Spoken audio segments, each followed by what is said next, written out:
On this episode of Behind the Badge, we're taking a tour of the station with the chief and the one place you don't want to end up.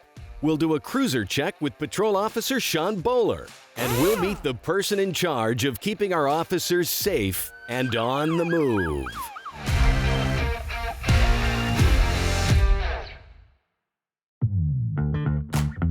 The Watertown Police Department moved to its location at 552 Main Street back in September 2010. It's hard to believe it's been 11 years. It's a beautiful building, and Chief Mike Lawn has been nice enough to give us a little tour of the station. Today, we'll look at the intake and cell block area and how patrol officers prepare for a shift. Anytime you enter the cell block area, when there's a prisoner or anything, we have to secure our firearm. So we have these safes here. What I do is I secure it, I lock it, and I take the key with me into the room.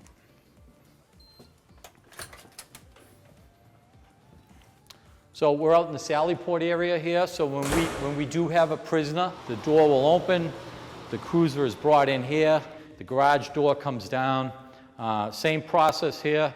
When the officer gets out of the car, they take their firearm out, the firearm's locked in here. The administrative officer who works inside will come out and assist the officer. The prisoner is brought in here. They're secured here. This is what they call the booking desk. You can see up on the wall is the Miranda warnings. You have the right to remain silent, so forth. Once they go through the booking process, they're searched here. All their belongings are all recorded. Same thing, they're locked and the key is secured with their property. So when we took fingerprints years ago, it was a card and it was ink.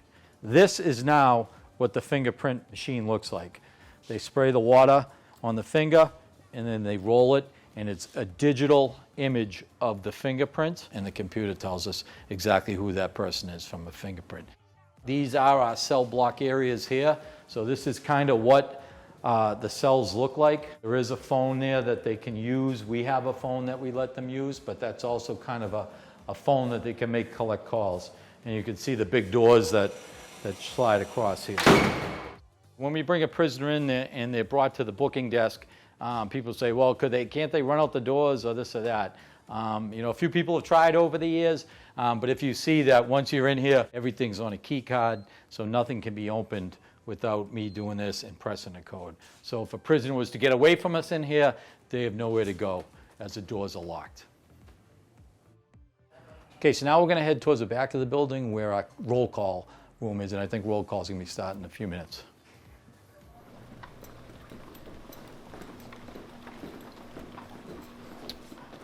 Okay, we caught this in good timing as we're doing our tour here. This is our roll call room. 3 times a day we have roll call. 7:45 in the morning, 3:45, and then we'll do it again at 11:45 at night.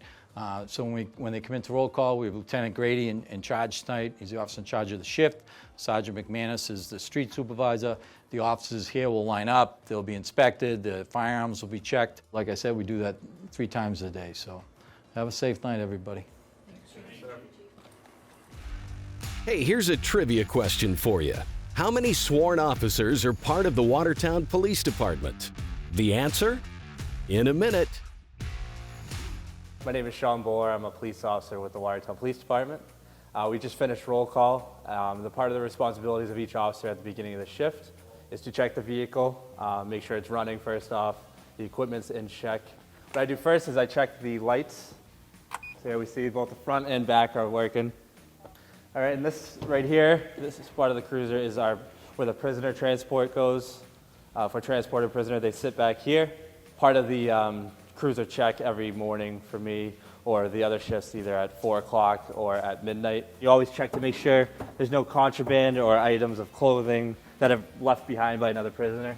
And there's also a plastic barrier here on all sides. So that way, if we have anybody on the other side, nobody can reach over or throw things. Same with the front. I'm protected in the front seat from this partition as well.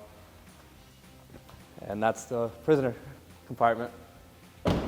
We all wear body armor underneath our uniforms, but this right here is just another extra body armor. Dangerous situations, we can throw this on very quickly. This right here is one of the most important things we have, is the external defibrillator. So we always make sure that the pads are in it, which this one is. We always have to make sure we have Narcan. It's very vital. Another piece of medical equipment we have is the oxygen tank. And this here says 900, which is good. And then here we just have our basic medical equipment, gauze pads, extra tourniquets, scissors, Band-Aids, just your everyday first aid equipment. And with that, I'm usually ready to go and able to start my patrol shift. Here's the answer to our trivia question. How many sworn officers are part of the WPD? 70. 1 chief, 2 captains, 6 lieutenants, 9 sergeants, and 52 police officers. Thanks for keeping us safe, everyone.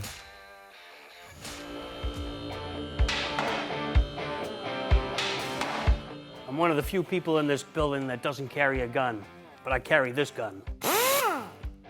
Meet Russell Guarino, the Vehicle Maintenance Director for the WPD. He's one of the many civilians that work for the department.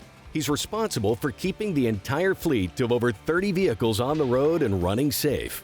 His passion started at a very young age. Me and my father had a gas station in Cambridge for 30 years.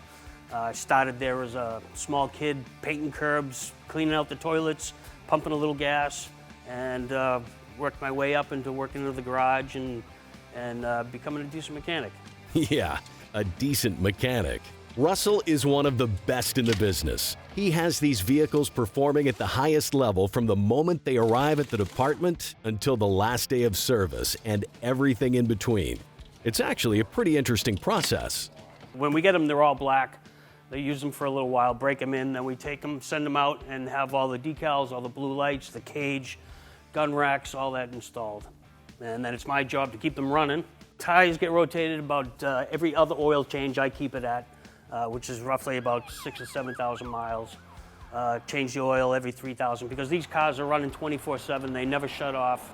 When it's done, I decommission them and they go out for auction. I take a lot of pride in keeping the officers safe and knowing that they're in a vehicle that I've been taking care of. It's a great feeling. I feel like I'm doing my small part in the town, and I enjoy it. It's a lot of fun. On the next episode of Behind the Badge, if you're into science and technology, we're headed into the crime lab to extract some fingerprints from a crime scene with Detective Dave McNeil. We'll take a ride along and meet Officer Catherine Welch. And guess who's back? That's right, it's K9 Cato time. I can't wait to see what he has for us this time.